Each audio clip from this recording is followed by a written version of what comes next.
Hi, guys. Welcome back to Football United TV. This is Football in the Americas, the show where we talk about football in the Americas. Obviously, I have the regular, always here guest and a very, very special guest for you guys tonight. Let me just get to the intro and we'll get to the show.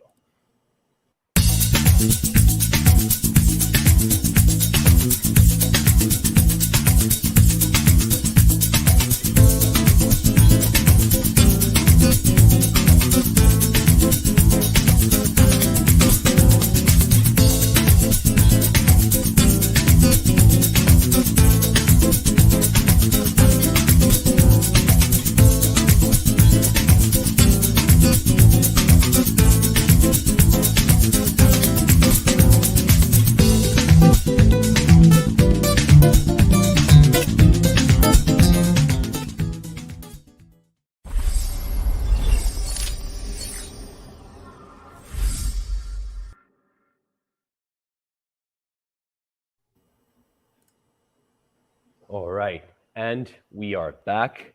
Tonight, the subject's going to be the Copa Sudamericana, which is the South American equivalent of the Europa League for those who follow European football or more. I have here, as always, my main man, Johnny. How are you, my man, from Golasso Kids? Hey, Charlie. Hey, Pedro. Hey to everyone who's watching. I'm doing good. Glad to be here for another episode and excited to talk about this tournament that I find very, very charismatic, very fun. Awesome. Stay tuned. By the end of the show, we're going to give you a special promo on Golasso Kits. You've seen us show the store. We're going to show it again later on the show. But for a special promo, just hang in there. All right. Now for the new guest, my man. I'm excited for this one. I've been wanting to do a show with him for a while because I think what he does is just absolutely awesome. He's the only channel that talks about Botafogo in English, and I spent some time looking up like other big teams in Brazil. Like I don't seem to find anyone else doing that in other big clubs. So big up, my man Pedro from glorious Botafogo. How are you? Thank you. I appreciate the invite, guys. I'm very happy to be here. Very happy to talk to other people that also like to talk about Brazilian football in English and South American football, because I think the tendency is for, as more money is coming into the league and better players are coming into the league, I think the tendency is for more people to want to watch and talk about it. So I consider, not only you guys, but me, the guys from the Smoking Snake podcast, kind of like early pioneers in this thing. It's really nice to see. I mean, there's other people that cover it too, but Brazilians, speaking in English to other people so they can understand a little bit more. I think it's a great thing, and it will pay dividends later. That's for sure. Absolutely, man. I hope so. I've been doing this with Johnny. Like we've been inconsistent in the past. We're trying to get this back in track now, and it's so fun. Like it's my favorite show to do. I think it's Maddie's favorite show as well, and it's starting to get some traction. I'm excited with that. Right. First of all, just saying one thing very quickly, because he reminded me like it's important that it's that people know this. He's been doing this for a while. It's not just now that Botafogo is just like winning everything. No, well, not winning everything just yet, but beating everyone in the Brasileirão. Huge favorites to win. He's been doing it in the past when it wasn't looking that good before. So it's not just about hype. And just like it isn't just now that we're getting some stars in Brazil, South America has had some star players play in the past. And we have an interesting poll going on right now where I just, came up with 4 names that I think like are huge legends that have played in teams that are still in the Copa Sudamericana in the 21st century. That's Verón, Kaká, Seedorf, and Tevez. I think the last time I looked, Kaká was in the lead, and Seedorf was a close second, and no votes for Carlitos, which surprises me. I agree with it, but it surprises me. Those are some crazy names, right? Just if you think about it, Kaká, Tevez, Seedorf. Exactly. That's insane. Exactly. And I feel like most people would know because Kaká is huge, so most people know that Yeah. he came from São Paulo. And I feel like enough people know that Veron came from Estudiantes as well. But I'm assuming not a lot of people in Europe know that Tevez played in Corinthians or that Seedorf played in Botafogo. He retired at Botafogo, actually. And actually, there are, if I'm not mistaken, they are all South Americans, including Seedorf, because he's naturalized Netherlands. He was born in Suriname. Yep. Yeah. There it is. Yep. There it is. Exactly. So, okay, let me get to, we're going to start talking about the group stages, right? We're in the quarterfinals now. The first leg have been played first leg games have been played this week, Wednesday and Thursday, if I'm not mistaken. And we're going to show you how things got there. Starting with Group A, which has one of the main teams we're going to be talking about in tonight's show, Botafogo. Pedro, you want to take this one? Yeah. This group was interesting. We had one of our most recent idols coach. One of the teams in the group, Luca Abreu, was a coach for the Peruvian team, and LDU is, you always see them in these kind of competitions, and Magallanes, it's tough because Botafogo's had such a great record at home, but then when it comes to the Sudamericana, it seems like the team puts on a different gear. It's like they operate in a different wavelength, different frequency. I don't know if that's on purpose. I don't know if that's just preserve fitness. I don't know. I don't know what it is. It's just when it comes to the Sudamericana, it just seems like Botafogo just kind of does the bare minimum to go through. And then when it comes to the Brasileirão, it's like all full steam ahead, just now demolishing everybody. It wasn't so much the case before, but as of late, at home for the Brasileirão, 11 games, 11 wins. But then when it comes to the Sul-Americana, we tied against teams that are indefinitely inferior, with all due respect. And then, as you can see, we went on in second. We played one of the teams that you guys will talk about here later on, which is Defensa Justicia. They tied. We were winning, and that they got the goal the second half, I believe, and then the match was 1-1. We're going to go to Argentina to play there, which I have total confidence we can win because I think we have the better team. But you never know, man. These South American competitions are very they can be very what's the word I'm looking for? Tricky. Yeah, they can be very tricky. They can punish you in a way that you would not expect. Yeah. Do you disagree with anything he said, Johnny? Or do you want to move on to Group B? No, I agree 100%. Botafogo has undoubtedly been focusing on the Brazilian League, and while the group stage were going on the Brazilian Cup over the Copa Sudamericana, and that shows with the fact that they got a group where there were two favorites, clearly, though two teams that went through, and yet Botafogo only got 2 wins. Granted, they tied the other 4; they were undefeated. But that's a group where you would expect almost any Brazilian club to get more than 2 wins. But like Pedro said, they've been doing the bare minimum to squeeze through, and that's what they did, and that's really what matters. I think they would have wanted to finish first to avoid that extra game against the team that came down from the Libertadores. But obviously, we already gave the spoiler, but Botafogo's in the quarterfinals, so it wasn't too much of an issue. But overall, it was. What was that? Doesn't seem like it harmed them too much, right? Yeah, exactly. And but yeah, like I said, overall it was a group where there were 2 favorited teams. The battle was for first place, and they both went through, so nothing out of the ordinary. Just to add on, in the very recent past, as far as a year and a half ago, I think we would have not made it past the group stage, just because we didn't have the quality in the squad. It would have been like 100% in the Brasileirão or 100% in the Sudamericana. It wasn't like 100% and maybe 75%. There would have been no way. So just to make that clear, our current moment definitely benefited us quite a bit when it came to kind of picking and choosing the battles here. Yeah, That makes sense. Right. Moving on to Group B. Group B. I think it was actually a very, very leveled group. I think that's a group where it would be tough to point out a favorite. I'm surprised Huracan finished last, even though Huracan isn't the biggest team in Argentina. You would expect an Argentinian club, even a mid-table Argentinian club, to do better than Danubio. That's a mid-table Uruguayan club. And Guarani, that's maybe the biggest of the small teams, if that makes sense. Yeah.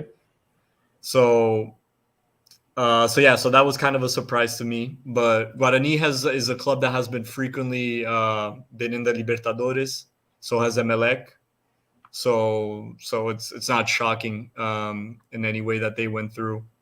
So yeah, I don't know if there's a lot more to add to this group. It wasn't there wasn't a lot to see. Not the toughest group, very leveled, on a mid level, if that makes sense. I don't know if I expressed myself very well, but that's what we saw, and that's how it ended. Yeah, that makes sense. No teams remaining in the competition, so yeah, exactly. More which is level, like a little lower. I believe Botafogo knocked out Guarani, right? They were out after the Botafogo loss. Correct. So yeah, there it is. I think it was just the past match.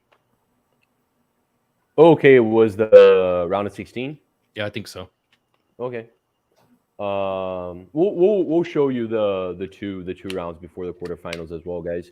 But Group C had two favorites, right? Red Bull Bragantino and Estudiantes, who, like, I always say they're huge. Johnny reminds me that they're kind of like medium to big, actually, in Argentina. But they've won the Libertadores. I think it was 2009, big club as well. Yeah. And I'd say that Oriente Petrolero is probably the punching bag of the continent. Like, in general, they're probably like the biggest punching bag there. So no big surprises in this group, right? Yeah, so it's funny you said that, because I think the Brazilian view of Estudiantes as a club historically is skewed because of the fact that they've won the Libertadores 4 times, which is more than any Brazilian club. But within Argentina, they're seen as a medium club. They're not considered, like teams like Racing and Independiente, for example, who have less Libertadores than Estudiantes, are seen as bigger clubs, for example. So that's not to say that they're not a competitive team. That's a team that anyone would want to avoid. And as we now know, they've made it all the way to the quarterfinals. They made it further than Bragantino, actually, who finished first in the group. But that's not to say that Bragantino isn't having an incredible year. They went as far as they could in the Sudamericana. They actually got eliminated by another Brazilian club, America. And in the Brazilian league, as of now, maybe up until about an hour ago, they were in 4th place. I don't know if they lost the 4th place because they were one of the first teams to play today. But they're having a great year. So that shows just how terrible of a draw Taquari and Oriente Petrolero had. But either way, those two clubs would probably not be favorited to go through in any of these groups. No, they wouldn't. All right. Well, Group D, got to stick with you, my man, because São Paulo was in it, and you got very close to getting 100% there, and arguably a very easy group, though. Yeah, there was easy group, but it had some elements to it. São Paulo played the Sul-Americana final against Tigre in 2012. And it was a very controversial final because in the second leg, they never played the second half because Tigre refused to come back from the locker room. You don't remember this, Charlie? No, I don't. Yeah, it was the last major tournament that São Paulo won. Tigre never came back from halftime, alleging that the security of the stadium beat the players up, basically. But the reality was, I remember this. Yeah, but the reality was São Paulo was up. They tied 0-0 in Argentina. São Paulo was up 2-0, and Tigre got a red card right at the end. So the game was going to end 5-6-0. It was a massacre. And they kind of found an excuse to never come back. They tried suing and trying to get the title based on, lack of security. It was crazy. It was crazy. But anyway, so there was this whole backstory. The São Paulo fans, when they traveled to Argentina for that game, they didn't allow women and children to travel with them because they thought it was a high-risk game. So there was a lot of tension there, but São Paulo ended up winning both in Argentina and Brazil. Tolima, there's no particular context. There's no history between São Paulo and Tolima. It was the first time they played, but always a tough opponent to play against. Puerto Cabello was kind of interesting because they're a team from the Caribbean coast of Venezuela, like a small beach town, and the mayor of the town started investing money in them. So they went from being completely insignificant to actually they're gonna win the Venezuelan league this year for the first time. But they're actually so small they couldn't even play these games in their home stadium. They had to use Carabobo Stadium, which is about 2 or 3 hours away. So it looked like maybe Puerto Cabello could have been a team that was a little tougher than you'd imagine, but it ended up being a very weak team. 6 games, 6 losses, just 2 goals scored. So yeah, all that to say, it was a pretty easy group. São Paulo rested a lot of their players in these games, and it was enough. Yeah, right. Pedro, I'm gonna give you Group E because here's Santos is having one of its worst. Like they haven't been doing well in a couple years now, but they're going through one of their worst seasons, and I really don't want them to go down this season. Like because of the whole Pelé thing, it would just be so. It would just such a tragedy. Be tragic, right? Yeah, right. Like it just can't happen. Like we're calling this the Pelé Brasileirão.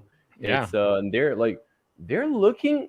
Like I said, they're not going down to my friends. Like I'm assuming some smaller clubs are going to fill in those gaps, but it's starting to look a little gloom for Santos, and the Sul-Americana shows it because Newell's is actually a pretty strong team, but you wouldn't expect Santos to get eliminated in this group.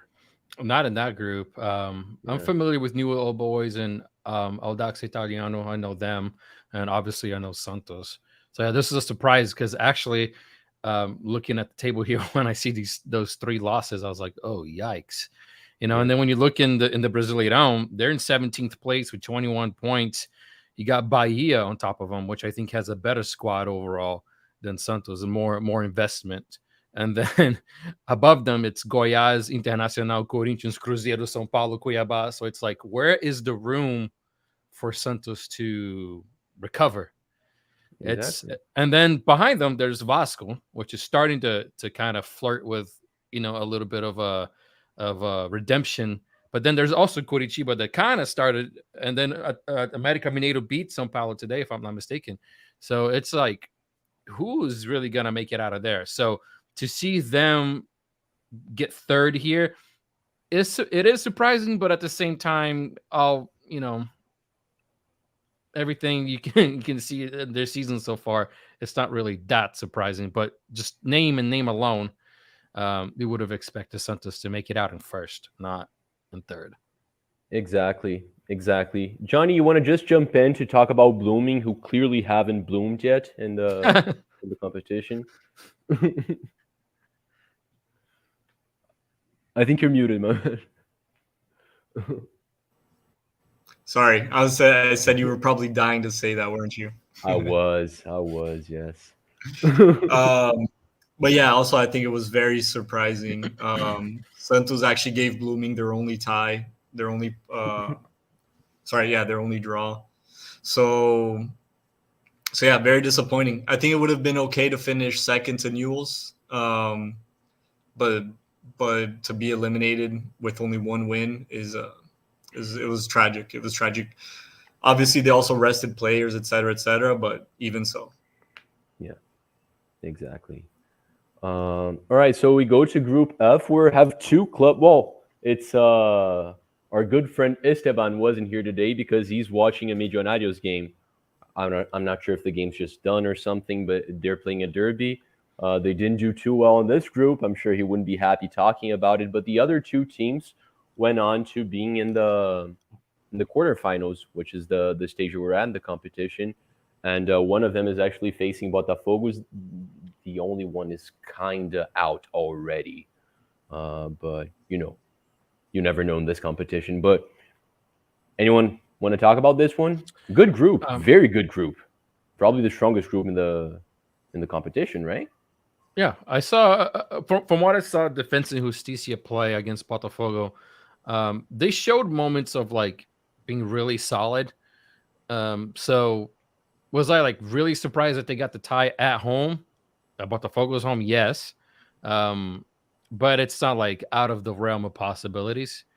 I think it would have been more of an acceptable result if we played in Argentina and then tied them over there. So I was very surprised by their just resilience overall.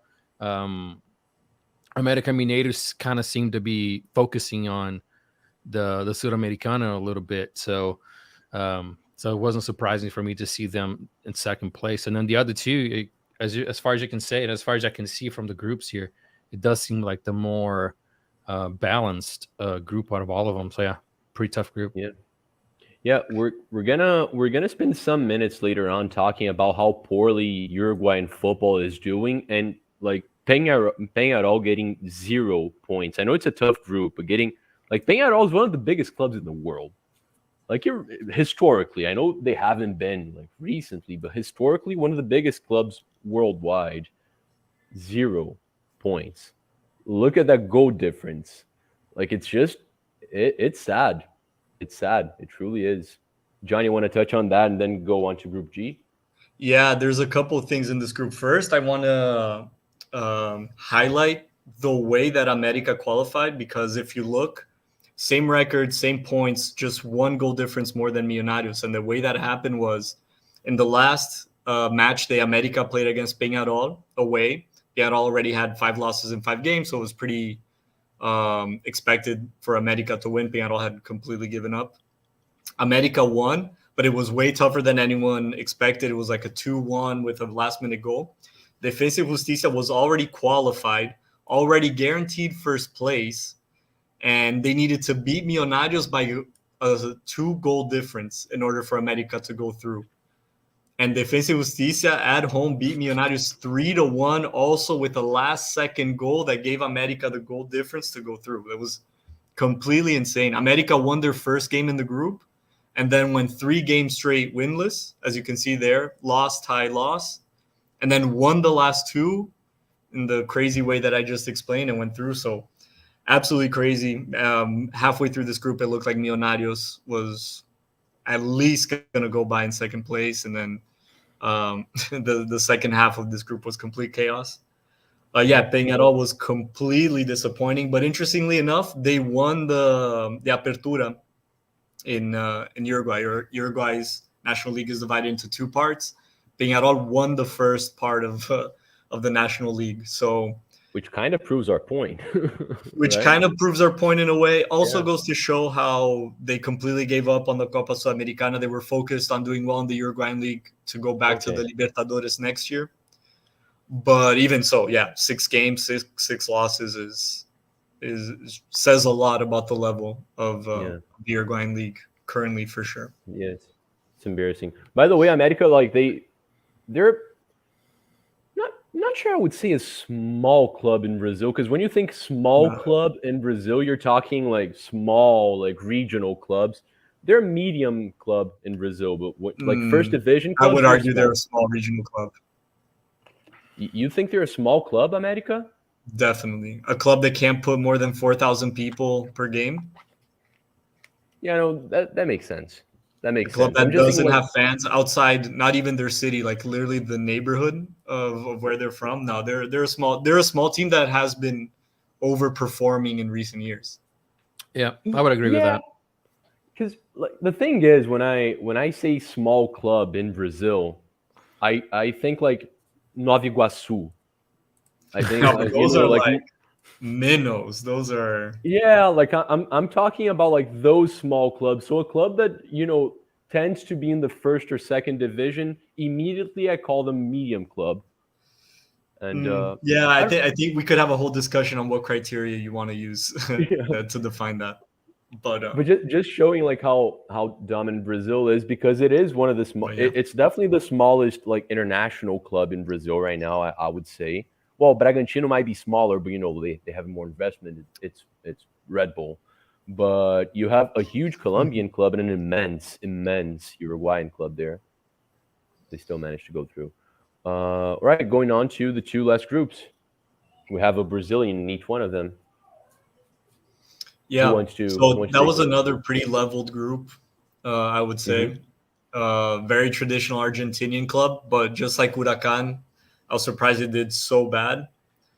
But Santa Fe is a very traditional, very important team in Colombia. Universitario is one of the big three from Peru. And Goiás is a medium club in Brazil. Goiás I would call a medium club for sure. So I'm actually surprised Goiás did that well, not because of the team or the club itself, but because they're also flirting with relegation this year. So I thought they would concentrate their energy more in the Brazilian league, but they actually took the Copa Sudamericana very seriously, and the results, at least in the first stage, showed. And we talked a couple times about Peruvians and how they're doing better and how they're not we've talked about how they're improving a little bit. And Universitario finishing ahead of an Argentinian club and in front of Santa Fe, I think is good proof of that. So that was cool to see. I always like to see a little bit of a mix in the powers of South America, So that was cool. Interesting team to watch. Yeah, cool. And then Group H. You want to touch on this one, Pedro? I really like Fortaleza, and I know you follow some Premier League as well, right? Like you have that Crystal Palace connection, I'm assuming, because of I've been because of following Texas. for a while now. Yeah, Exactly. And I compared Fortaleza to Brighton recently, and I think you can see the similarities in a small club that's very well structured and that's been playing in Europe recently and that's competing with teams that are like on paper much better than them. Like I'm just a fan of Fortaleza. Love the city as well. By the way, beautiful. If you haven't been there, northeast of Brazil, do visit. But yeah, another big club in San Lorenzo, and then like two slightly smaller clubs that Johnny can probably talk about. yeah. I mean, speaking of Fortaleza, man, I remember growing up. I was born in the last year of the '80s, but I'm a '90s kid. Yeah. So growing up in the '90s, I used to always see Fortaleza in the Serie A or in the national competitions, and then they just kind of vanished. Yeah. And then all of a sudden they just kind of came back.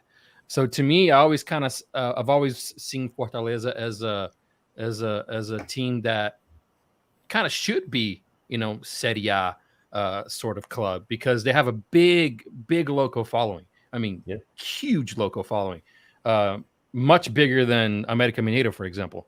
Yeah, of course. So Take that, Charlie.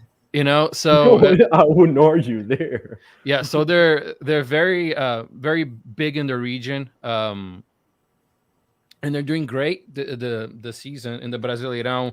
Let me just pull up the standings here. They're in 8th place in the Brasileirão, so they've been doing really well lately. The Argentinian coach that they have, Voivoda, he really kind of put the team on its track. I think he had a huge part of the way that they've been playing. They really reinforced their squad really well. There's some players. There's a former Botafogo player there by the name of Caio Alexandre that's been phenomenal for Fortaleza this year. And I'm looking at their roster right now, and they have really good players. They have Thiago Galhardo, Iago Pikachu, Marinho, Pochettino, Caio Alexandre. So it's not like they have a really bad squad. They got first in the group. I really like Fortaleza as a club. I did not keep up with their games in the Sul-Americana, but they won 5 and lost 1, and that kind of speaks for itself. San Lorenzo to me is a team that I've always known from Argentina, so I'm not surprised that they are in second. It looks like they had a pretty second and third place had almost identical campaigns there. So that's pretty interesting to see, because Palestino, I do remember hearing that name before. I think Botafogo probably played against Palestino in one of these previous Sudamericana competitions. But yeah, it just seems like Fortaleza just kind of picked it up and ran with it. Yeah, Pedro, you might remember Palestino eliminated Flamengo from a Sudamericana not too long ago, which was Wow. which was That's why I like them. Yeah. A really cool club though. A club that was founded by the Palestinian community in Santiago. So but we don't have to get into it right now, but really cool story. Very strong ties with the nation of Palestine, even to this day. Nice. But yeah, also another crazy group in the sense that Palestino was qualifying in second place until the last minute. San Lorenzo beat Estudiantes de Mérida 4-1, if I'm not mistaken. And Palestino lost to Fortaleza. And so in the last game, the goal difference, actually they tied in goal difference. And then I think it went to head. Like it basically went to like the third or fourth criteria of to decide who goes through. So San Lorenzo had a tougher time than I imagined in this group, but I think it's because they were really concentrating in the Argentinian league. At the end, River Plate kind of shot out in first place, but for the longest time, San Lorenzo and even Talleres were kind of close to River Plate. So I think that's what happened there. San Lorenzo proved themselves to be a lot stronger than this group suggested later on in this tournament. But at the end, it was pretty much what you'd expect. Fortaleza and San Lorenzo to go through. Palestino third, and Estudiantes de Mérida finished last, unfortunately, for a club that has the third biggest following in Venezuela. Fun fact for everyone. Can you guys hear the rain? Like, it's raining hard here in Rio. No? Okay, that's good. That's good. Because I was muting myself just to avoid, noise. Let's go to, you want to explain it's not complicated at all, but you want to explain the format to people, because it doesn't work the same way that it does in Europe when it comes to who actually makes it to the next round. No, it's actually exactly the same. The way that the third place teams in the Champions League go down to the Europa League. Yeah, exactly. Actually, the Sudamericana and the Libertadores now have the system literally copying what they do in Europe. Yeah. So, the teams that finished first in these groups were automatically qualified for the round of 16. The teams that finished second came in the round of 32, along with the third place teams from the Copa Libertadores, which would be the Champions League of the continent. So actually, not too complicated. If you follow the Champions League and the Europa League, it's the exact same. Yeah, no, I forgot. I had last season's or 2 seasons ago's motto was still a little different, right? Like, it was only the first place that qualified. Like, it had more groups. It was likely. But anyway, let's just get to the comments real quick, because there's a lot of people talking mainly about the poll, because I knew that this one would get people into it. Big up, guys. Seedorf played well at so many different clubs. He's the legend. Real Madrid, AC Milan, Ajax, Inter, etc. Yeah, Seedorf, like I figured he'd get a lot of votes there. Bobby K, big up, my man. Smash a like on the way in. Very tough poll. Got to be Seedorf out of the list, but appreciate them all. Big up Cuz. Okay, so Cuz is a Bahia fan from Bristol, Pedro. He just looked at the table one day, liked Bahia, just decided to become a fan. And he's been following them ever since. He's making fun of Maddie, who's a Santos fan. Anthony picked Kaká. My good friend Amir here. Yes, Fluminense is losing to Atletico's reserves. They went down to 10 men, but I still think we're gonna lose, man. Fluminense doesn't have that deep of a squad to rest the entire team. It's tricky. Okay, we'll get to the rest of the comments later on. All right, starting with a round of 32. Let's try to go a little quicker here. Colo-Colo and America Mineiro. Chilean teams haven't been doing too well recently, but Colo-Colo is one of the biggest ones in Chile, if not the biggest one, right? There was a time where they were the biggest one, at least. Yeah, definitely the biggest. There you go. Well, they lost to America Mineiro. Were you guys surprised? No. No. No, the Chilean clubs, the same way that we've been talking about how Peruvian teams have been doing better, Chilean teams have been doing noticeably worse. Even the best Chilean teams, they're a shell of what they used to be. This game was actually 2-0 for Colo-Colo, and America found a lucky goal kind of at the end. That seemed like that would be the goal to keep them alive. But then at home, it was such a massacre. That's the surprise for me is 5-1. Yeah.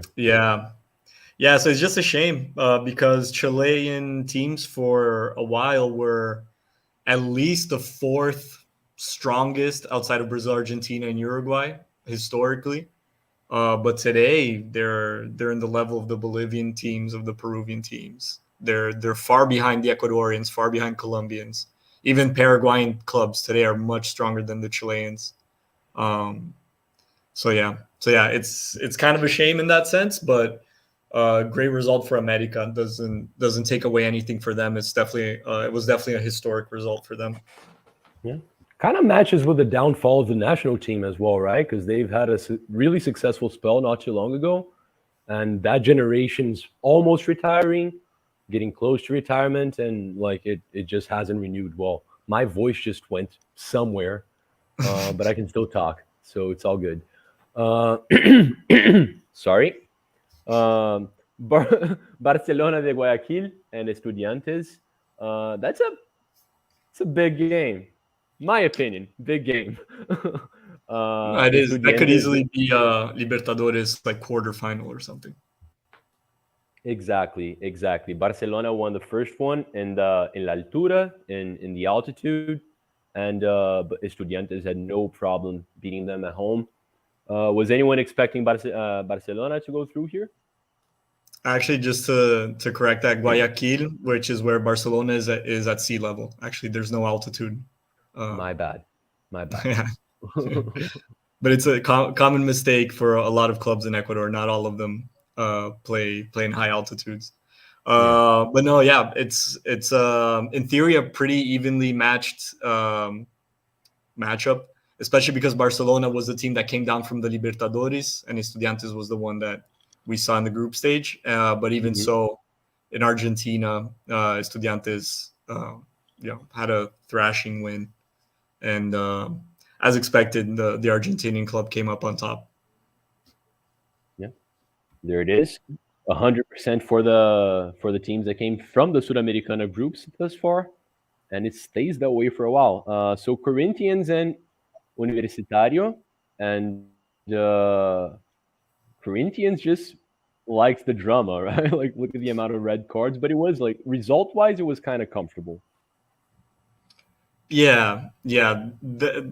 We said that the Peruvian teams are doing better. That was nice to see Universitario finish second in the group and advance, but then facing Corinthians was a bit of a reach for them. They were completely dominated both away and then at home again.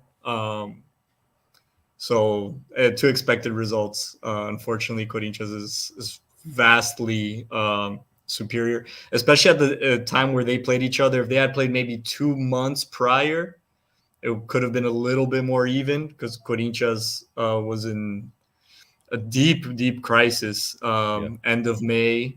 But once they played in July, Corinthians kind of found themselves already. So yeah, right. And Botafogo here doing exactly what Pedro said, right? Like beating them away, not doing too well at home against Patronato. Do you want to talk about this matchup?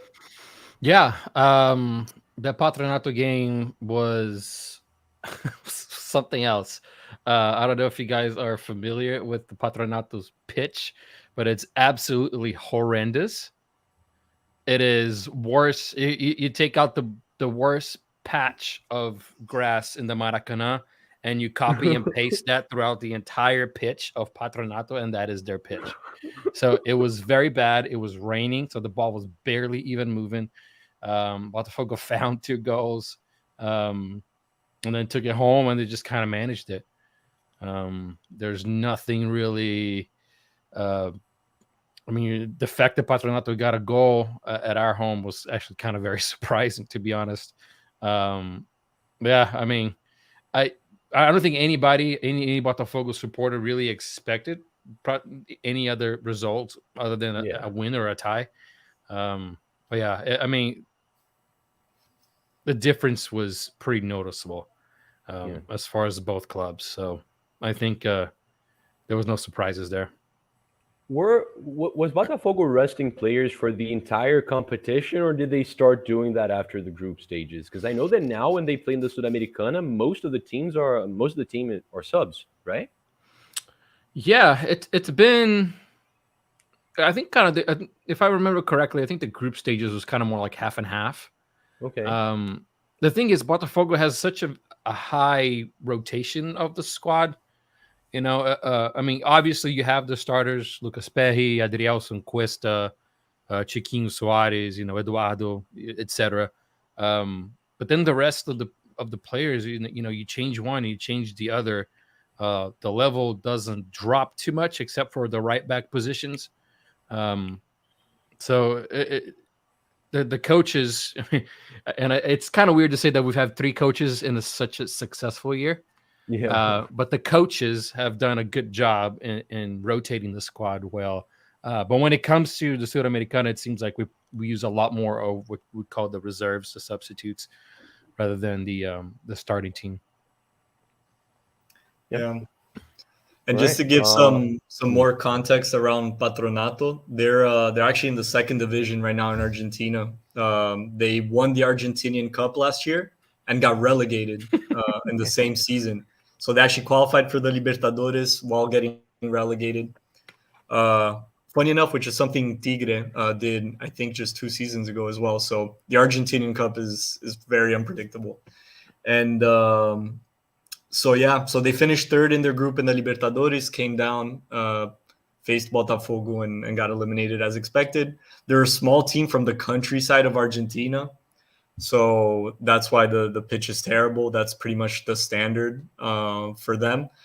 And even within the Argentinian 2nd division, they're doing pretty bad. They're like middle to bottom of the table. So, yeah, like Pedro said, I don't think anyone expected anything other than Botafogo to go through.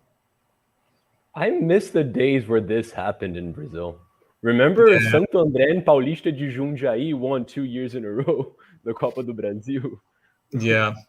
Figueirense made it to a final against Fluminense, for example. Exactly. Or São Caetano winning 2 Brasileirões back to back. There you go. Was it 2 back to back? Was it Libertadores final back to back? They they won the Brasileirão and they reached the final of the Libertadores. No, they lost both. They lost both. Yeah, they lost to Atlético Paranaense and Boca, right? They lost against Vasco in 2000, the Brasileirão final. That was the game that the stadium collapsed, and Yep. And then they lost the final against Olimpia, playing in the Pacaembu. Crazy. They actually won. They won the game in Paraguay. In São Paulo, went up 1-0. Olimpia turned the game 2-1, went to penalties, and Olimpia won. Pretty crazy. I think they were in the final of the Brasileirão in 2001 as well against Atlético Paranaense, weren't they? That sounds correct, actually. I think you're right. I think you're completely right. Yeah. Alex Mineiro was the main striker at Atlético back then. Yeah. All right. So Denis Marques. There it is. Right. A Peruvian team here that unfortunately did not go through. Sporting Cristal and Emelec. Very, very even game overall, right? Like, and it showed in the result.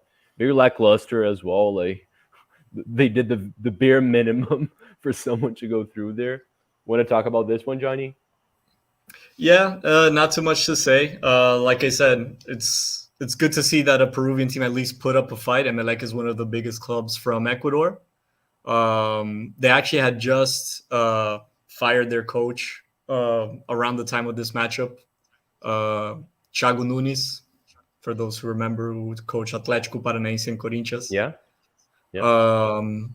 So maybe in a more stable circumstance, maybe Sporting Cristal could have gone through, but Emelec got the result away, held the tie at home, and yeah, let's call it a day. All right. Then we had Independiente Medellin and San Lorenzo. San Lorenzo went through, winning 2 games actually. Does that surprise anyone, or like that's? I think them going through was expected, but maybe not winning 2 games, right? Yeah, Dim was in the Libertadores group with Inter, Nacional, and Metropolitanos from Venezuela. So they finished third, kind of as expected, I would say. Mm-hmm. And then, unfortunately for them, they got maybe the toughest, or maybe the second toughest team they could have gotten in this draw. And lost both games. San Lorenzo actually has the best defense in Argentina right now. They concede less than a goal per game on average. So, it was going to be a tough matchup either way. And if anyone was to bet their money, it would be on San Lorenzo for sure. All right. And then we have the only 2 matchups where the team that came down from the Libertadores actually went through. Because other than that, the Sudamericana teams dominated. Libertad from Paraguay beat Tigre, right? Like 1-0, and the other one was 2-1. Oh, they beat 2-1, so they won both games. And Ñublense went through Audax Italiano with the bare minimum as well, 1-0 after goalless draw. Want to talk about these 2 matchups real quick while I go to the next round? Sure. Tigre Libertad, I think, was an interesting matchup. Libertad is the 3rd biggest team from Paraguay. They actually have Roque Santa Cruz in their lineup, who played for not Manchester United, Bayern Munich. I don't know what I meant. I was thinking a red team. Played for Bayern Munich. Played in England as well for the Manchester longest City. time. Manchester City, right? Played in Spain. Probably the greatest player, you could argue, of the Paraguayan national team in history. Super veteran, but how old he's is still he there right now? I want to say he's 38, 39. Okay. Oh, not nearly as old as Fabio. I thought he was going to be like slightly older. I can double check right now, but I'm pretty. Oh no, never mind. He's 42. Okay. Oh, there you go. 42 years old. Yeah, he has a tough time playing the full 90 minutes, but he's a natural goal scorer. So if you manage to give him a good ball, it usually goes in. But obviously, at age 42, that has a ceiling. You know, you can only go so far with that. But it was enough to get past Tigre. And the Ñublense against Audax Italiano. The only interesting thing about that game was that it was the only matchup between 2 clubs of the same country, so they knew each other. In theory, Audax Italiano, I would say, is favored, but Ñublense came down from the Libertadores, had a little bit more confidence, being able to tie Flamengo. They had some, despite having finished 3rd in the group, they had some important results. So they just squeezed through after a 0-0 and a 1-0. Yeah. All right. Then off to the round of 16. Let's try to go even quicker here. So Fortaleza went through Libertad. Good matchup as well. Again, 2 red cards on the other game. The Brazilian teams did not do too well at home in this competition, but they did the minimum to go through. I think they were expected to go through, right? Yeah, and that second game in Fortaleza, they got a little scared because Libertad actually scored the first goal and held that result all the way to the end until Marinho, for those who remember Marinho, Ceará, Santos, Flamengo, literally last second free kick from the sideline, shot it at the second post over the goalkeeper. Amazing goal. So the game was literally seconds away from going to PKs. Libertad was about to do something that no one had expected to, but then the Marinho is a player that has a million things that you can say against him, but he does have quality on his shot, and he sealed the deal there I think Marinho's a folkloric player. Like, as honest to well. God, like he's a Brazilian league icon, man. Like he's not great, but he's just so significant. Like the meme, pô, que merda, man. I just love Marinho. I love Marinho. I Yeah, love him. he's a character. All right, exactly. Then Emelec and Defensa y Justicia. Defensa y Justicia won both games on this one, which again I think it was expected, right? Argentinian club, really organized. Anyone disagree? Yeah, no, it's what everyone expected. The result away, I think, was pretty big. Maybe you wouldn't expect them to go through with 2 wins, but they're a team that internationally have been doing well. They won the Sudamericana just 2 years ago, so let's not forget. Yeah, no, of course. Then Corinthians, who had a tough road facing Newell's Old Boys here. Won at home, drew away. Any surprises? Yeah. Corinthians was already like doing okay by this point. Yeah, they were doing better. It was just kind of disappointing to see Newell's. Newell's did everything in their power to tie this game. They had no intention of winning. They didn't try. The goal they scored was completely by chance. And then they put themselves in a position where they had to turn the results at home, and they weren't able to. They had possession, they created shots, but none of them were clear. And 0-0 Corinthians, the favorite, went through. Yeah, here we go. And then you have the sad story of Goiás season. They were like putting some focus in the Copa Sudamericana, and now they're not looking too. Are they looking good in the Brasileirão? No, right? No. No, exactly. And yeah, they faced a team that, well, they could have gotten luckier in this draw. And yeah, Estudiantes did not show them a good time. 3-0, then 2-0. I think Estudiantes were huge favorites, but maybe not in this humiliating fashion, right? I think Goiás is like one of those teams in the Brasileirão right now that if they really don't pay attention and really focus, put their all in the next few matches, they will go down, because there are teams behind them that are much better that are coming up. Yeah, I don't know why in recent years there's been a couple of Brazilian clubs that were fighting against relegation that, despite that fact, decided to invest energy in the Copa Sudamericana, which they ended up not winning and ended up getting relegated, right? Ceará, Atlético Goianiense, América this year. I don't understand it. No. But like, if you're fighting relegation, you're most likely going to face competition from stronger Brazilian clubs as well in the Sudamericana. So it makes no sense. I think I think it's the glamour of winning an international title that might entice some of these smaller to medium-sized clubs to, go all in one competition. It's like, we got relegated, but hey, we won the Sudamericana Cup. But then it's like, at what point is that worth it? Because, I mean, like John was saying, you get out of the Sudamericana Cup, and now you look at the Brasileirão, you're in 15th place. America's in 20th, they're in last. I don't really think it's a good trade-off. Yeah, I think you have to get so lucky with the draw to get a viable path to the final. It's just not worth it. Yeah. Right. Just because of the sheer size of Vasco and Santos, I feel like Goiás is going down, man. If I were to place a gamble right now on the teams going down, I feel like Goiás would be one of the 4.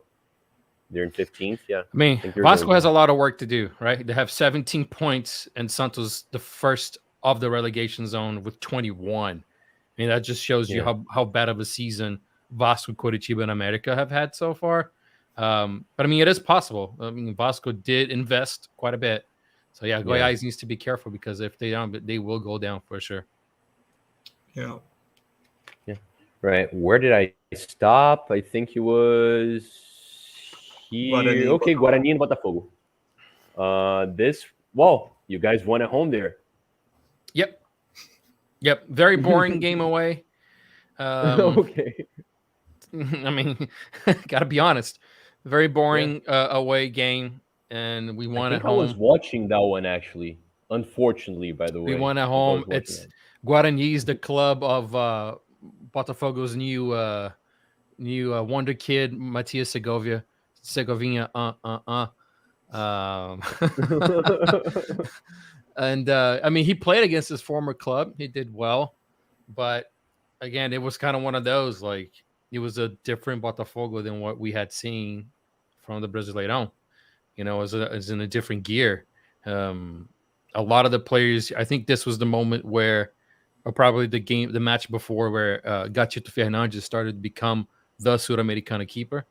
And I think that's probably how it's going to be. I think Gatito Fernandes is going to be the starting keeper in the Sudamericana until the end. Because we have that luxury, fortunately, two great keepers with Fernandes and Pehi. So they're trading there. But other than that, man, it wasn't really I never really felt threatened by Guarani so much. There were some moments where it's like they kind of show like that maybe they could have done something, but if Botafogo was playing with like, if you want to call it the A team, with the focus, it would have been like a no chance sort of thing. By the way, just putting my opinion there, like I feel like Gatito definitely deserves to be involved, right? Like now that Botafogo are competitive, I feel like he's been a great goalkeeper for a long time, and Botafogo, while not being competitive for a long time, you found a lot of success with goalkeepers, right? Like with Gatito and Jefferson just this century, but Gatito could have gone to somewhere more competitive a couple of seasons, and he stood with Botafogo. So I feel like right Paulo now, tried to get him. Exactly. For example. Right now, you have a goalkeeper that's arguably the best player in the competition right now in Pehi. So Botafogo goalkeepers is kind of a love story. We've always had great goalkeepers, man. Except for in our 2007, we had the awful, horrendous Castillo. He was horrible. He was probably the worst keeper I've ever seen in my life. But before then, it was Wagner, and then Botafogo had Manga, which is a legendary goalkeeper for the Brazilian national team. So it's always been like Botafogo and goalkeepers is always kind of you would expect Botafogo to have good goalkeepers, and now we got two, so that's even better. Yeah. All right, then off to Johnny's team. São Paulo faced São Lourenço there, and it was quite a tough game, right? Like one of the most competitive matchups I've seen here. Yeah, like I mentioned before, São Lourenço had the best defense in Argentina. São Paulo played a horrible game in Argentina, and now they had to do something that seemed almost impossible, which was to face a team that almost never gets scored on and had to win by a 2-goal difference. They were lucky. I don't want to say they were lucky, but they scored on a set piece in the first half, and that 1-0 gave the team the calm that they needed to say, okay, worst case scenario, we're going to penalties. So they didn't rush to get the second goal, and eventually they got the second goal off an amazing through pass, which, more important than the actual qualification to the next round, this win gave the team confidence to face Corinthians in the Brazilian Cup and do the same, win 2-0 after a 1-0 away loss at home. So it's funny that the significance of this game is actually more on the impact it had on a different match in a different tournament. But it was still huge. São Paulo loves international competitions. It's in the DNA of the club and of the fans. It really felt like a Libertadores night when they turned that game around against São Lourenço. There was more than, I think it was 56,000 people in the stadium. So quite a statement. Amazing night. Yeah. Right. This, I would say this was the biggest upset of this round. América eliminating Bragantino. That being said, it was on PKs. And it's not like Bragantino's miles better, but you look at the Brazilian table right now, like you can see that Bragantino's a team that is a couple miles ahead on their development, right? And América went through. Was anyone shocked? No, this was definitely a surprising result, especially because after the 1-1, Bragantino was up by 2 goals playing in São Paulo. It was 3-1. So then you're thinking, okay, it's done. They tied away. They're up 3-1 at home against a team that's in last place in the league. America went, scored 2 goals. I'm pulling up the numbers because I didn't want to get it wrong. The third goal that tied the game was a penalty at the 100th minute. Wow. And they went to penalties and won the game. The game was bizarrely played in the Corinthians Stadium because Bragantino Stadium is too small, doesn't have the capacity for this this point of the international competition. Yeah. But it's such a bizarre competition because now you're forcing fans to travel to a different city. So actually less people showed up. So instead of having, let's say, 8,000 people in a stadium for 12,000, now you had 3,000 people in the stadium for 50,000, which is exponentially worse. It's so bizarre. It makes absolutely no sense. Yeah. I just had to throw it out there because it drives me absolutely nuts. Yeah, this whole Sudamericana CONMEBOL has been really bizarre with the whole thing. I just want to throw that out there. Yeah, they want to set these standards as if South America is Europe. You know, like you're gonna have teams that play in isolated places in small stadiums, and that's just the nature of the continent. I mean, just the Patronato game alone, that should have never been allowed to have, been played there. Exactly, but I don't know. It's just unless CONMEBOL wants to start investing money and giving clubs money to better their infrastructure, I think it's ridiculous that they put these restrictions. But anyway, big upset. It was a historic night for America. It didn't last. All right, it doesn't look like it's going to last too long, but it was definitely a historic night for them. Yeah. And then, dude, Ñublense beat LDU in Ecuador. That's very surprising, right? LDU went on PKs, but that's very, very surprising. They're tough. I know they're a tough team to face in Ecuador. So, yeah, how did that happen? Yeah, crazy enough, La Liga de Quito actually won the game in Chile 1-0, and guess who scored? Paolo Guerrero. For those of you who remember him, he's still alive, he's still playing, still scores his goals. He actually looks very awkward in this team because the big characteristic of this team is very fast wingers, and Guerrero's 38, 39, and like at his peak, he was already a slow striker, so he can't keep up. You can see when there's a counterattack, the wingers are ready to cross the ball, and he's still in midfield. But anyway, he got his goal in Chile. They won 1-0 there. Then they went back to Quito, where there is altitude. It's not crazy altitude like Bolivia or some places in Peru, but there's some altitude in Quito. They went up 1-0, and then I think they relaxed a little bit too much. We went away. We're up at home. Ñublense pressured, got their goals, took the game to PKs, but at the end, LDU at home managed to squeeze through. But yeah, it would have been a disaster if Ñublense had gone through. All right, which leads us to the round we're at, and which is gonna. Well, first of all, let me just read a couple more. It seems that we're gonna be going like slightly over the hour again. Let's try not to go too much over the hour, but here it is. There were some important comments here. Maddie giving an update on the poll, and Kaká was like way ahead by this point. I think BX was saying that he's surprised that he was the only one that voted for Tevez. I thought he was gonna get more votes. Tevez is another big character. He's like the Marinho of the world.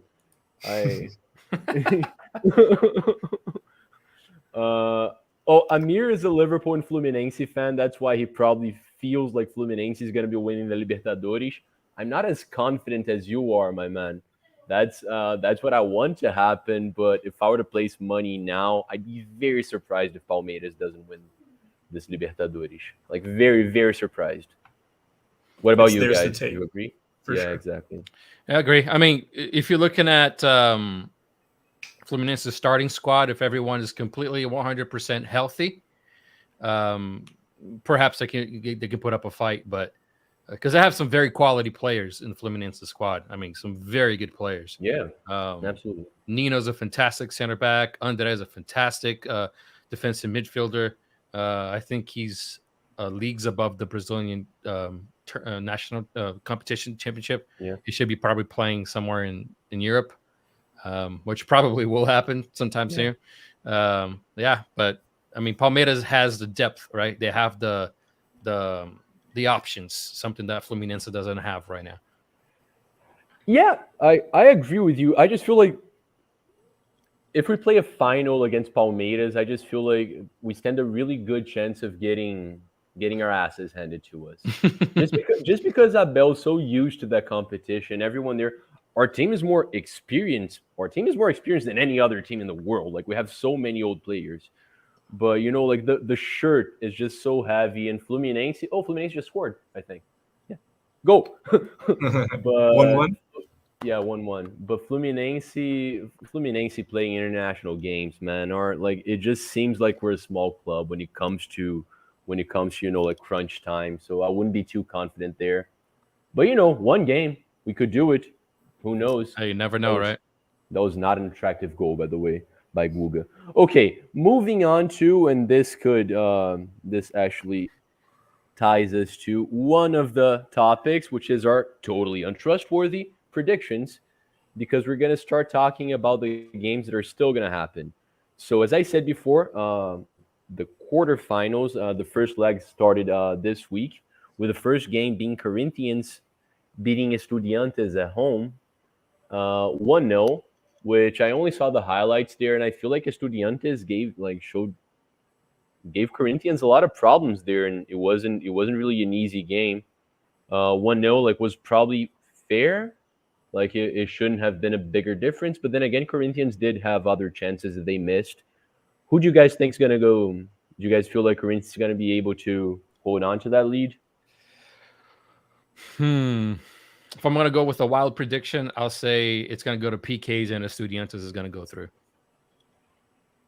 Right. Yeah, that's what it's looking like. Corinthians, even though they sometimes look like a mess, even so they don't concede too many goals. So it's tough to see Estudiantes putting 2 or 3 in the back of the net like they did against Goiás. It's not out of disrespect out of Corinthians. It just looks like that's what's going to happen. You know, it's a 1-0 playing away in Argentina with the supporters behind them. They can probably get a goal, take it to penalties, and then just win on pure pressure. You know. Yeah, I expect a similar a similar game. Yeah. With that said, I don't know exactly how good the Estudiantes roster is. I'm speaking purely on past experiences of playing against other Argentinian teams in Argentina. Well, you know, Estudiantes goalkeeper is Mariano Andújar. I'm sure you guys are familiar with. Played for the Argentinian national team for the longest time. Mm-hmm. Played in England too, right? Andújar, or no? No, maybe I'm confusing with Romero. Yeah, but Romero played played in for Europe United for the longest time. He played for Sampdoria for many years. Boselli plays for them as well. There's a young midfielder actually called Rollheiser. He has a super German last name, Benjamin Rollheiser. Incredible midfielder, really, really good. He's a guy that every transfer window, there's talks about him going somewhere. I don't know why he hasn't yet. I think he's 22, 23 at this point. He's not like super young, but he's definitely the highlight of this team, of the Estudiantes. All right. You know what? I'm not going to go with the flow on this one. I think Corinthians is going to go through. Well, now off to Botafogo and Defensa y Justicia. What a weird goal that Botafogo conceded. And not to like they end up going through. They end up winning games. Like this season, Botafogo after the Carioca, they have been ridiculous in a positive way. But like I remember one of the last games I watched, I think it was against Inter, right? Like where you conceded a really funny goal as well. Went on to win the game easily. like but a on FIFA, this one, like a FIFA goal.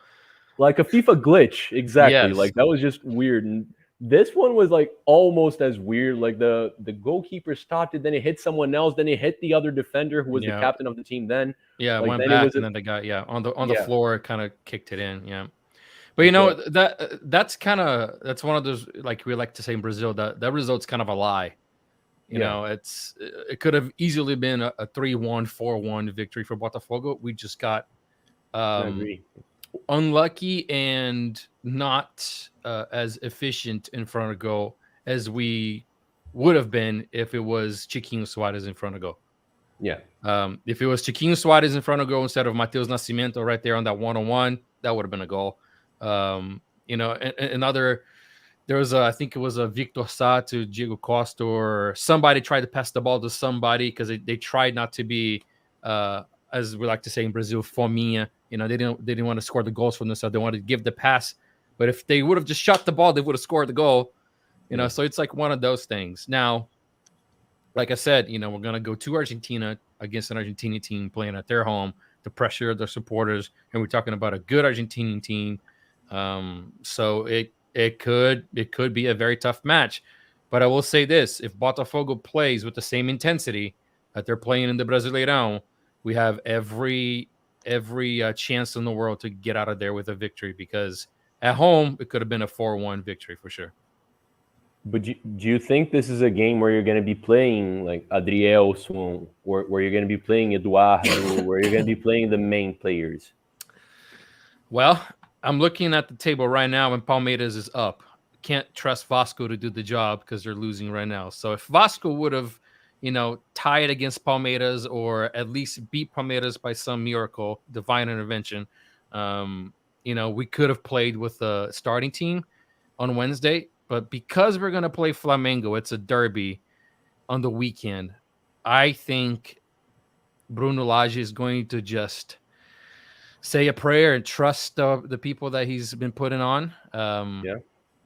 I think we might see like the return of Marçal, for example, our captain, a left back. So that might be a good thing.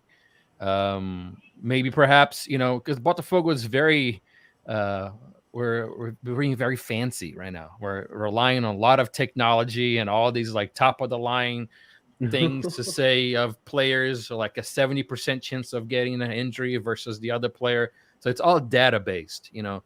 So if the data shows that there's other players that, you know, that are starters that could play, that they could withstand the pressure in the 90 minutes, then I believe he will play them, because this is a very important match. You know, the Sudamericana used to be like, whatever, you know, given the circumstances. But now, you know, it's like, well, you play against a Europa League champion. You play against, I think there's an Asian, the winner of an Asian Cup as well. So like you're getting more doesn't exist international. anymore. No, okay. Well, you get into the recognition at least for playing, and then you're getting more money. So it's just like, if I had to prioritize, I would prioritize the Brasileirão 100%, no doubt. But I mean, a title is a title, and this close to the finishing line, I would say at least go for it. You know. Right. Well, all that being said, do you think Botafogo is going to beat Defensa y Justicia? Yes. Right. Johnny boy. I think Defensa and Justicia go through just because they're taking the tournament a lot more seriously. But a point for Botafogo is that much like Bragantino, who had to play in the Neoquímica Arena, Defensa y Justicia will not be able to play in their home stadium, and they're going to play in Banfield. So still one of those classic Argentinian stadiums where everyone's on top of you and there's pressure and stuff like that, but it's not their home stadium. So whatever that's worth will be there. I think Defensa y Justicia will go through. But I think ultimately that's going to be a good thing for Botafogo. If I'm Botafogo, and it's weird for me to say this in front of a fan, but like I would put 100% of my chips on the Brazilian league. Like, screw this tournament. Yeah, that's if you make it all the way through with your bench, then awesome. But if not, it's totally fine. You know, if it comes to a final, then yeah, everybody's playing. All the starters are playing. Yeah, it's a one-game final. Yeah, right. So yeah, I agree. But what's the branch like? What are São Paulo Liga de Quito against Botafogo Defensa y Justicia. Oh, my favorites. Well, you'll see that, but my favorites to win this competition are São Paulo. So I think it's going to be tough for Botafogo. But I do think Botafogo. I'm betting on an all Brazilian semifinal. That would be a fantastic semifinal. That'd be a huge semifinal, man. Yeah, but I'm thinking Botafogo goes through this one, and then you have LDU and São Paulo. São Paulo lost 2-1 on the first one. Very, very, very up there. How high is Quito? Like 4,000 meters? No, 1,500. It's not too bad. 1,500. Okay.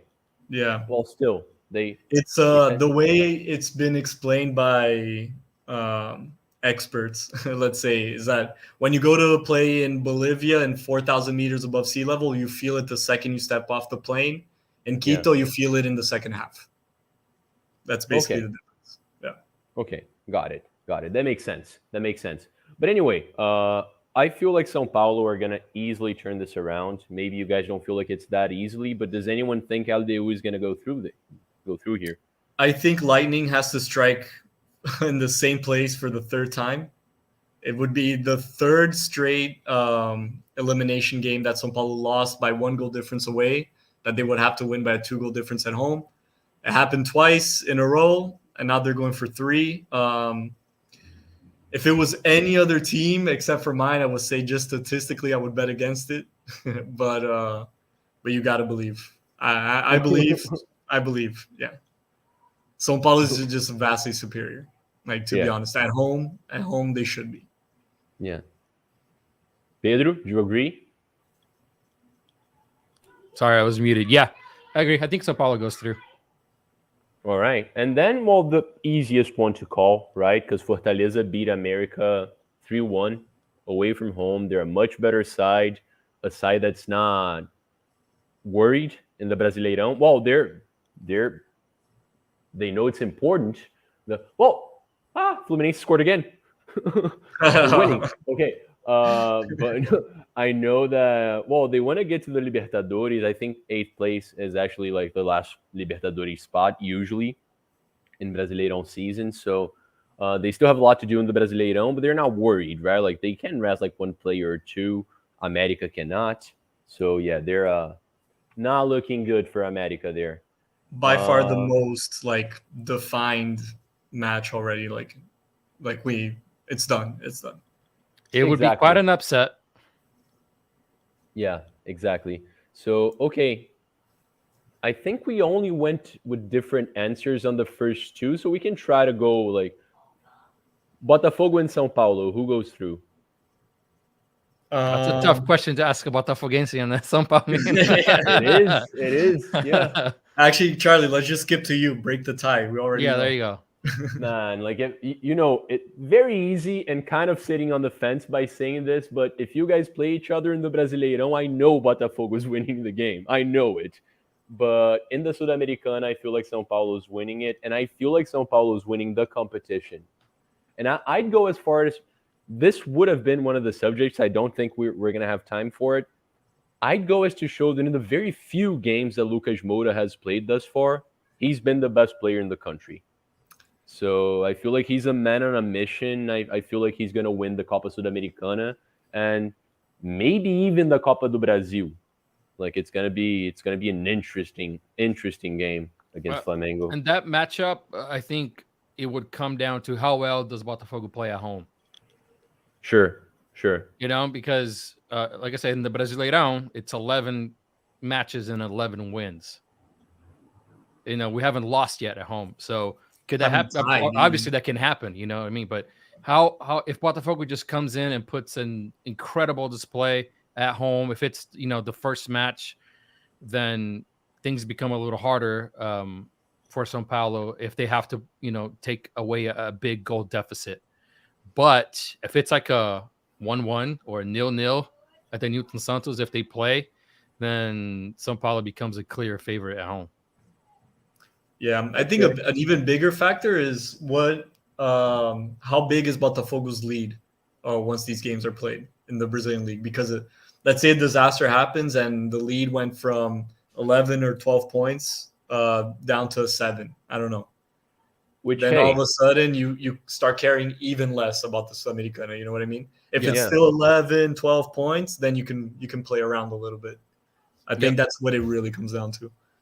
Listen, Botafogo has amazing players. They're being really well managed right now. I think it would be crazy to say that Botafogo is the best team in Brazil. I feel like Palmeiras, because Flamengo's a mess. So I feel like Palmeiras probably takes that title. Like if you disconsider like what's happening exactly right now. So it's not crazy for that to happen. It's really hard for Botafogo not to win the title. But it wouldn't surprise me if they drop like a point or two because that hasn't happened whatsoever. And like you said in the last stream, Palmeiras went on to win like 10 games in a row because they have done so in the past. Because Yeah.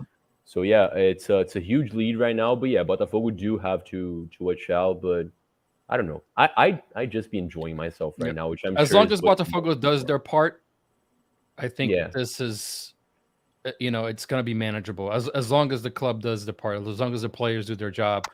I think it becomes very hard for the other teams because they have to match or do better than what Botafogo is currently doing right now. And we already doing the most historic campaign in the history of the tournament, which is probably not going to happen next year, right? This is a very special, very different campaign. This is very hard to happen. It doesn't happen every year.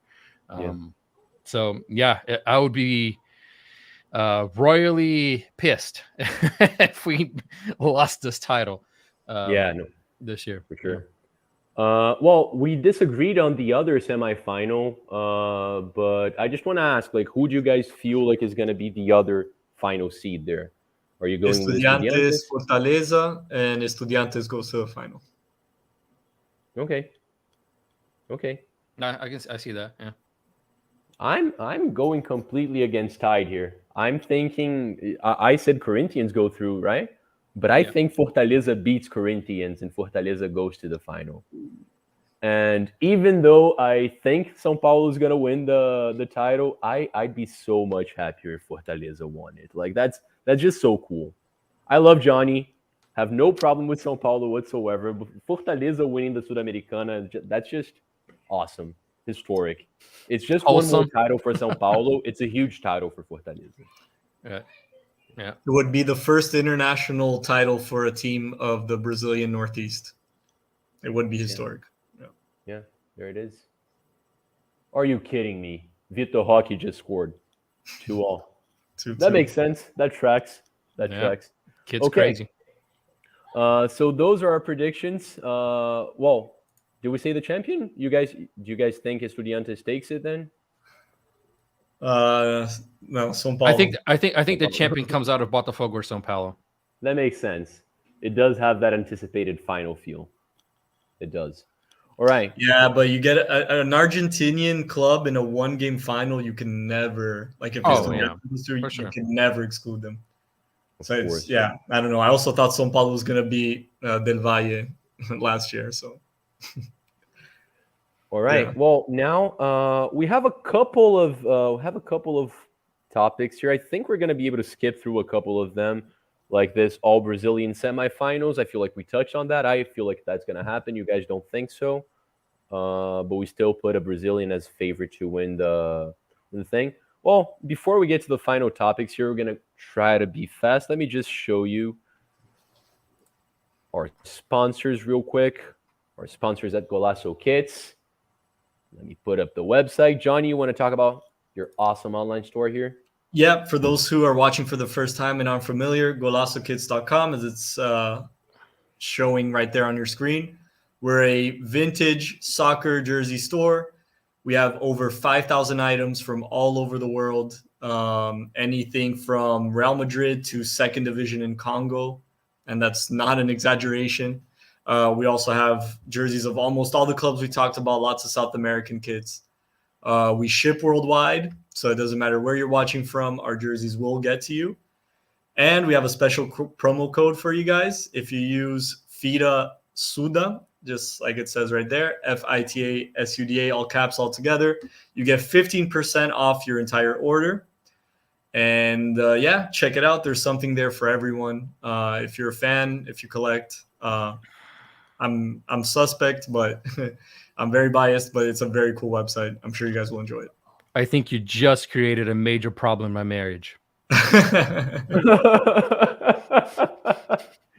Yeah. because I I was collect just kits, and yeah, I think you just yeah. ooh, Charlie, just for the sake of this conversation, type Botafogo in the search bar. yeah, I think I saw it. It's a pretty vintage shirt. It came in recently. It's beautiful. Oh man, Yeah, There it so is. that just goes to show like some of the stuff we have. We have stuff that goes back all the way to the 70s actually, and some more modern jerseys as well. And really, like I said, 5,000 items. There's a bit of everything. Go check it out. wow. Pedro's actually doing the math right now. Like, how much can I spend on kits this Yeah, month? I have Excel open, and my budget is I'm doing calculations right now. Yeah, it's good that you mentioned it because I was looking at they have stuff from 6 of the 8 clubs still in the competition, and this kit from Botafogo is beautiful. But the catalog they have on Corinthians and São Paulo is so vast as well and so cool, like so many cool kits. Do check it out, guys. Uh, Thank you once again, guys at Golasso Kits, my friends at Golasso Kits. I feel so fancy every time I show it.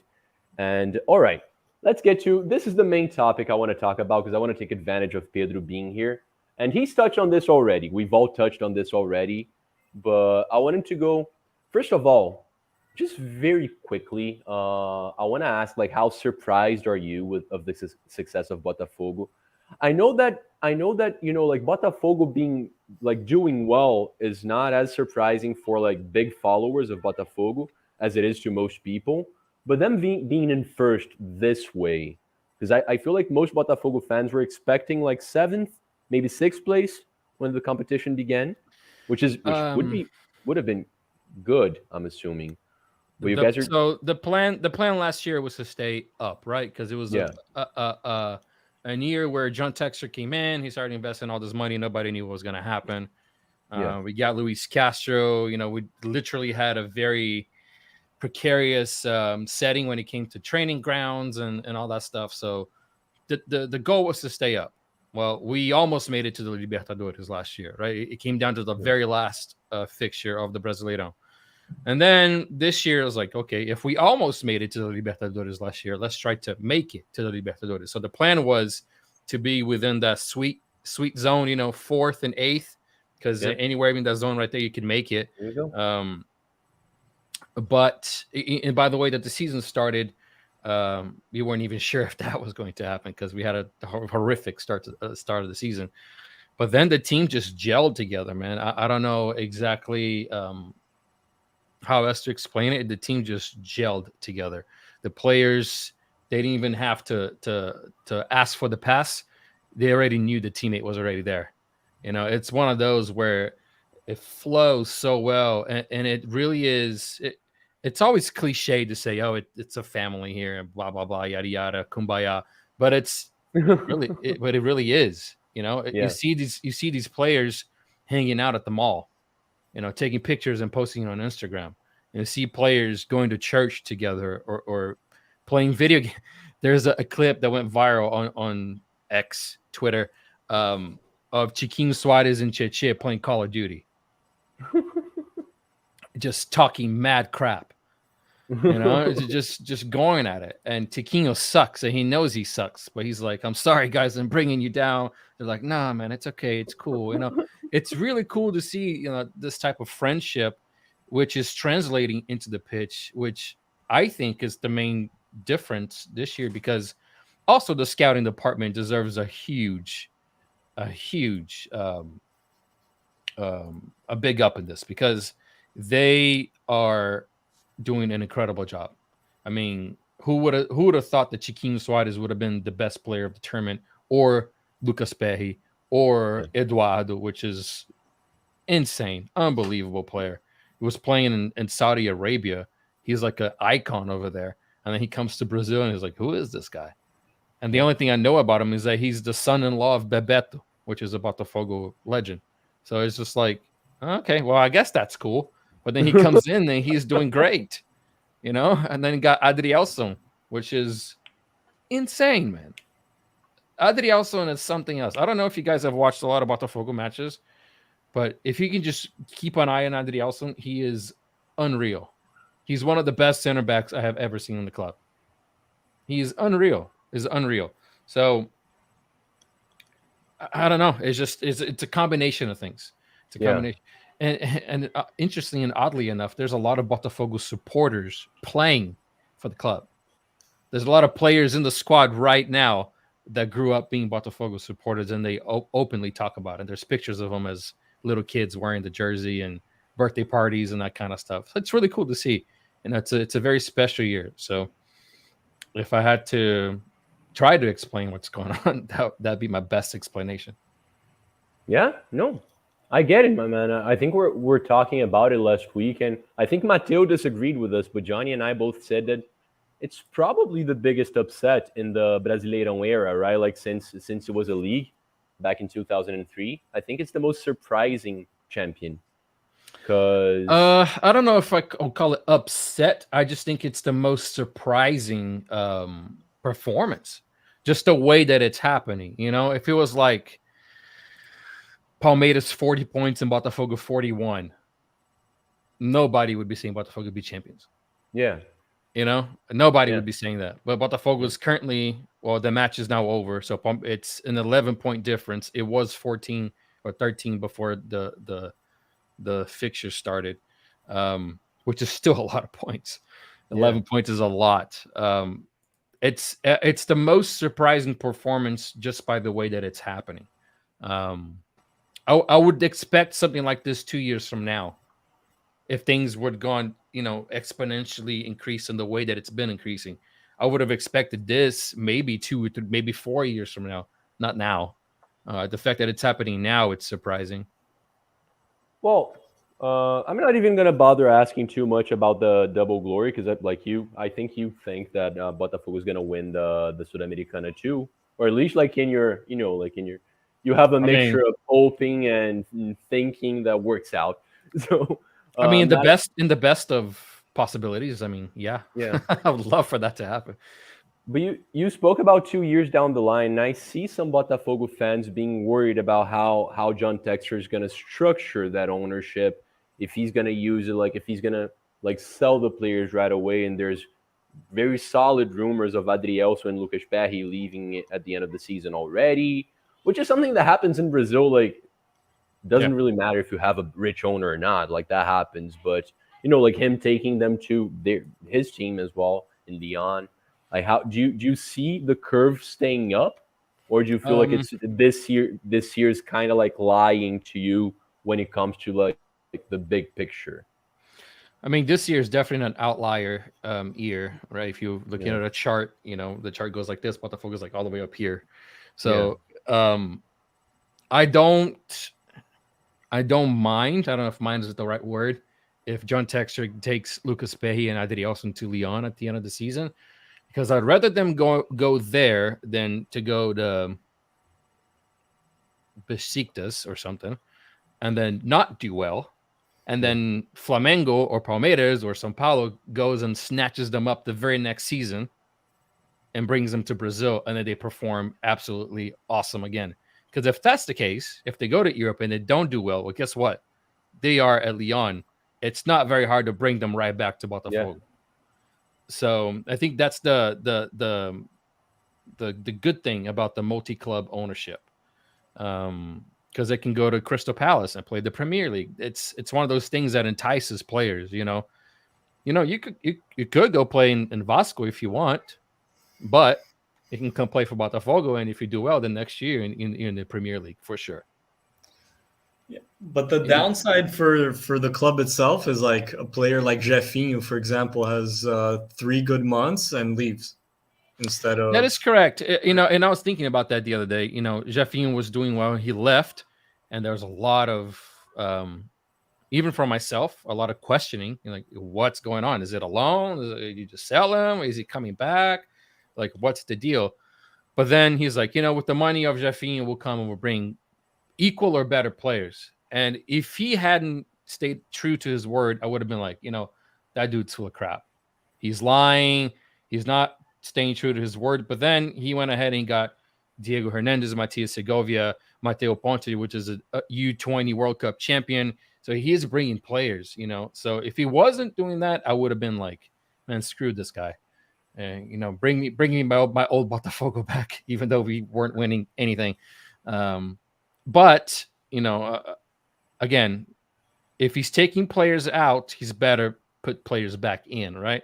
So Adrielson's leaving, supposedly, and Pehi's leaving, but we got Bastos Kinsanga, which is a Angola center back that played for Lazio and was playing for a club in Saudi Arabia, and now he's in Brazil. He's like 32 or 33, and when he was playing the Lazio, he was doing quite well. I mean, he wasn't like the best. Johnny probably knows him because he follows the Italian league a lot. Yeah. He wasn't like the best defender of the league, but starter or anything. But he was, you know, I think for Brazilian standards, it's probably pretty okay for Brazilian standards. He's probably going to come in and do well. It's supposed to be the immediate substitute for Adrielson if Adrielson leaves. And if Pehi leaves, well, then we got you to Fernandes. You know, things get a little weird if it's like, well, if Eduardo leaves, if Chiquinho Soares leaves, then who replaces? Well, Chiquinho Soares is injured. Now we got Diego Costa. And Diego Costa scored 2 goals today. Yeah. So as long as he stays true to the things that he's saying, I don't think Botafogo fans will mind too much. It hurts seeing a player like that leave. You know, Adrielson and Pehi, they could, you know, for all I know, they could stay here the whole career, win championships every year, and then their face will be in the mural of idols of Botafogo. That'd be fine with me too. You know, if that's the case, then go for it. Stay here as long as you want. But I understand that some of these guys, they want to go to Europe. They want to, you know, earn in euros or go to, at the end of the career, go to Saudi Arabia and make ridiculous money. So I get it. Yeah, that makes sense. Are you any less optimistic, Johnny? I mean, I would, man, if I was Botafogo, I wouldn't even try to win both of them. I would do what they're doing now. If I'm not mistaken, the last Sudamericana game, they had 4 starters in the beginning of the game, 3 or 4. Cheche, Pehi, Cheche. I think one of the defenders. Cuesta, yeah. So that's what I would do. I would do the medical check. Who's has 0 chance of getting hurt? Okay, you guys are on the field. Who's 10% of getting hurt? Okay, rest. The focus has to be the league. Yeah. If it's like a very important player like Eduardo or Adrielson, and at this point of the game, even either winger Victor Sá or Luis Henrique, they've been great. You know, they've been doing great. And you can consider both starters. And then there's a third option. Use a third option. I'd rather that be it than injuring one of those guys. Awesome. Right. Well, just to finish, because I'm curious to hear Botafogo opinion on this. Were you surprised or upset that the call-up didn't involve any Botafogo players? And what players do you feel like were the most, you know, like treated unfairly the most in there? I think that if Chiquinho wasn't injured, and if he was 100% healthy, he would have probably made it. Mm-hmm. There's a couple of forwards there that you could not call just to try Chiquinho, right? Because you've seen players like Richarlison and whatever, you know, like we've seen those guys play before. You know, Genies know who those guys are, right? So you could have called Chiquinho Soares, which has been in the best, you know, shape of his career, performance-wise, numbers-wise. I was very surprised not to see Adrielson there. I thought he could have gotten the call up, but then again, when you're looking at quality-wise, Nino is also a very fantastic center back, and then he already has a history with Diniz that trusts the player. So was I surprised? No. I would have liked to have seen it. And then I think Pehi could have been called as well. But between Pehi and Bento is also kind of a coin toss. They're both young and they're both really fantastic, and they're both probably leaving at the end of the season. So yeah, I mean those 3, and the other players, it's hard to say, man. I saw a lot of people saying Marlon Freitas deserved to be called up, which he's one of those silent. He's one of those silent workers, but I don't know if he's in that level yet. He's fantastic though, but I don't know if he's better than Andre currently. And he's like 28, so I don't think. Yeah, and then if you're looking at the midfield, you know, picking players that are playing in Brazil, it's going to get even tougher. you know. Yeah. But I think even before Marlon Freitas, man, I would actually say Cheche. Cheche, you know, he in the previous clubs, he's always had this trend. He joins the club wins the league title. He joins the club wins Mateo the league mentioned title. that, yeah. And now, same thing with Botafogo. He's kind of like the little working bee. He's everywhere. He's a right back. He's a left back. He's a center back somehow, and then he's a midfield, and then he sends a 30-yard ball, and then we score. It's like, what? Who is this guy? Where has he been? You know, because when you ask São Paulo fans, some of them don't have a great memory of Cheche, but some do. Because didn't he get with the fight with Diniz there or something like that? Who? Cheche? Yeah, it was the beginning of the end. Yeah. Yeah, and then It was, with the Touch Mineiro, he did okay. Yeah, he did very, very okay. Yeah. So they won the league for the first time in 50 years. So yeah. So I mean, and now he's coming to Botafogo, and he's undoubtedly a starter. I mean, he's probably being rested right now for fatigue reasons, but he's a starter for sure. He's a starter. Yeah. Right. Awesome. Johnny, my man, I feel like I'm gonna leave because we're gonna be talking about Uruguayan football soon anyway. So I feel like I'm gonna leave that subject there. Yeah. Just absolutely. know that Uruguay did not do well. Like you take the round of 16 in the Libertadores and the Sudamericana, that's 32 teams, right? There was one Uruguayan who was eliminated in the round of 16 in the Libertadores. So for a country with 2 World Cups, with Cavani and Suarez, that people expect to do well, with Peñarol there, they're not doing well whatsoever. Really bad patch. So I think that brings us to the end. It's been a long show overall already. But I talk too much. I'm sorry. Nah, it's all good. We all do. We all do. We love football, man. We love chatting as well. But throughout, we've had good numbers, and I want to thank you guys for supporting us so much. Like, F.I.T.A has been getting more and more views at the time that it's airing, and that makes me so proud. It's my baby. It's my favorite show to do here. So thank you, Johnny, for being with me on this ride. Like, it's been fantastic. And Pedro, thank you so much. I'm gonna give you a chance to shout out all your socials, where people can find you. So go ahead and you can find me on Twitter or X. It's where I'm most active at. It's at Glorious Bota BOTA YT for YouTube. I have a YouTube channel. You can follow me there as well, Glorious Botafogo. Links in the description, guys. Yep, trying to grow the Instagram to everything's Glorious Botafogo. So if you want to find me on Glorious Botafogo or whatever, Tinder, Grindr, just Glorious Botafogo. It'll all be there. Perfect. Thank you so much, my man. Well, Johnny doesn't like being put on solo. We've shown the store already. I'm gonna put the website here. He looks gorgeous, but he doesn't like being put on solo. So I'll just put up the website here. You want to talk about it again, my man? Again, golaçokids.com. F.I.T.A Suda, F.I.T.A SUDA. That promo code will give you 15% off your entire order. There it is. We ship worldwide. Our prices are very fair, if I do say so myself. So yeah, check it out. Thanks for watching. Follow us on Instagram. We always post our new arrivals and other cool content. And yeah, thanks for watching, guys. Awesome. Thank you once again. Both the website, Golaço Kits, and Pedro's YouTube channel are on the description. You can find them there. Thank you so much for the support, guys. Next week, we're going to be talking about the MLS. We're another messy chat, but we're going to try to stay off Messi a little bit too. And yeah, stay tuned to Football United TV for everything we do. There's the United Across the Globe show that Maddie does on United.